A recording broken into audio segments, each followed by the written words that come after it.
Hello viewer, তো আমি নিয়ে চলে এসেছি মাছের ডিম ও সুজি দিয়ে একটি নতুন এক্সপেরিমেন্ট। তো মাছের ডিমটা সাইডে রাখলাম, নিয়ে নিলাম সুজি, ব্লেন্ডারে ব্লেন্ড করে নিয়ে তাতে লবণ ও জল মিশিয়ে সাইডে রাখলাম।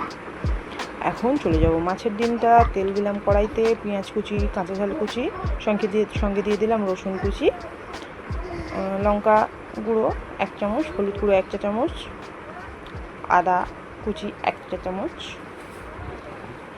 একটু জল অ্যাড করে কষিয়ে নিলাম। তারপরে দিয়ে দিলাম লবণ,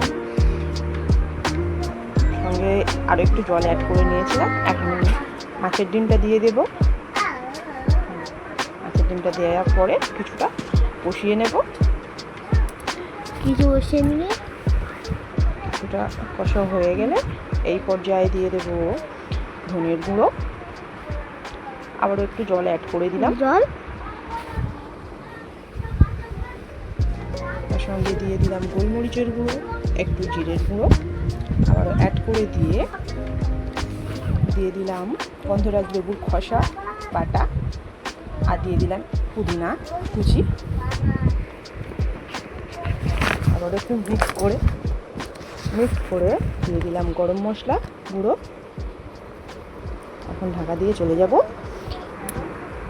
লেয়ারটা বানানোর জন্য। তো দিয়ে দিলাম সুজির মধ্যে একটু কর্নফ্লাওয়ার আর তেল।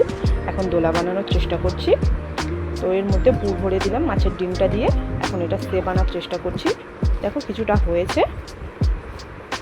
এখন এগুলো ভালো হচ্ছিল না, তাই একটু আটা ছিটিয়ে দিয়ে আবারও চেষ্টা করছি। তো কোনো প্রকারে এটা হয়ে গেল।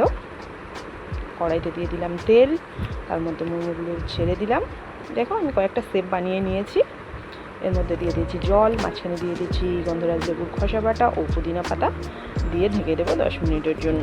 10 মিনিট পরে এসে দেখি আমার মোমোস রেডি। তো এখন এটা টেস্ট করার পালা। তো আমি এখন এটা টেস্ট করে রিভিউ দেবো। আমার টেস্টটা মোটামুটি হয়েছে, তবে এক্সপেরিমেন্ট সফল হয়নি, বিফল হয়েছে। এটা অতটাও ভালো নয়। তোমরা যদি এরকম এক্সপেরিমেন্ট আমাকে দিয়ে করাতে চাও তাহলে কমেন্টে লিখে পাঠাতে পারো। Thank you so much.